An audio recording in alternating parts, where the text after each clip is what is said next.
வேதத்தின்படி நம்ம பார்க்கும் பொழுது முதலாவது நம்ம குழந்தைகளுக்கு சொல்லி கொடுக்கக்கூடிய காரியம் எதுன்னு நம்ம பார்த்தோம்னா இயேசு கிறிஸ்துவை மட்டும்தான். இயேசு கிறிஸ்து நமக்கு உபதேசிக்கிற நம்ம அவரை போதகர் என்று அழைக்கிறோம் இல்லையா?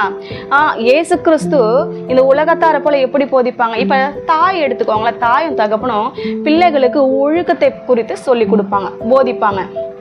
வாழ்க்கைன்னா இதுதான், இப்படி பழகணும், இப்படி இவங்க கிட்ட பேசணும், இவங்க கிட்ட பேசக்கூடாது, இதை செய்யணும், இதை செய்யக்கூடாதுன்னு ஒழுக்கத்தை குறித்து போதிப்பாங்க. ஆசிரியர் கல்வியும் ஞானத்தையும் போதிப்பாங்க. ஆனா கர்த்தர் ஒருவர் தான், மெய்யான தேவன் ஒருவர் தான் இந்த உலகத்தில் இருக்கிற சகலவற்றையும் போதிக்க வல்லவராக இருக்கிறார்.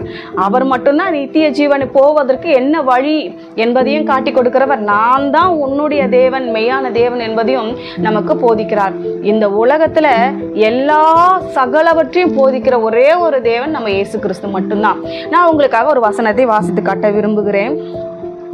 சங்கீதம் 32:8 வசனம்.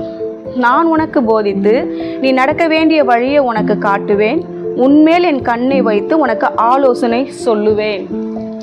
அவர்தான் நம்முடைய போதகர்.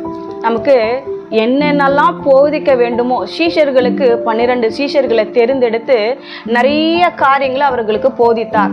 ஓமைகளாக போதித்தார். நிறைய விஷயங்கள் எப்படி கிறிஸ்துவுக்குள் வளர வேண்டும், எப்படிப்பட்ட காலத்துல எப்படி இருக்க வேண்டும், இனி என்ன நாட்கள் வர போகிறது, அந்த காலத்துக்கு நீ எப்படி தப்பிக்க வேண்டும், கிறிஸ்துவை எப்படி சேவிக்க வேண்டும், பரலோக ராஜ்யத்தை நீ எப்படி அடைய வேண்டும், தேவ ராஜ்யம் வர நீ எப்படி காத்திருக்க வேண்டும், பரலோக தேவன் யார், உண்மையான தேவன் யார் என்று உன் தாய் தகப்பனை எப்படி கனம் பண்ண வேண்டும், இந்த உலகத்தார் இடத்துல நீ எப்படி பழக வேண்டும் என்று பல நன்மைகளை போதிக்கிறவர் தான் நம்ம போதகராகிய இயேசு கிறிஸ்து.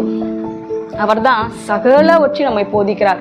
இன்றைக்கு கிறிஸ்தவர்களா இருக்கிற உங்களுக்குள் யாராகவும் இதை பார்த்து கொண்டு இருக்கிறவர்கள் ஒருவேளை போதிக்கிற ஒரு டீச்சரா இருக்கலாம், ஒரு போதகரா இருக்கலாம். உங்களுக்கு என்னுடைய வாழ்த்துக்களை சொல்லுகிறேன்.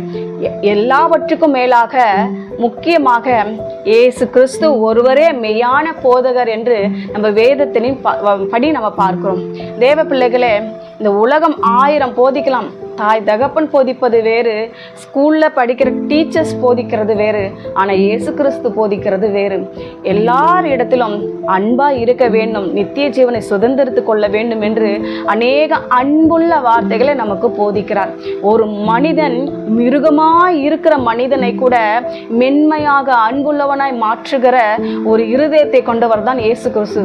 அப்படிப்பட்ட தேவன் ஒரு மனிதனுக்கு போதித்து அவனை பரிசுத்தமான வழியில நடத்துகிறார். எப்படிப்பட்டதான பொல்லாத பாவத்துல இருந்தாலும் சரி,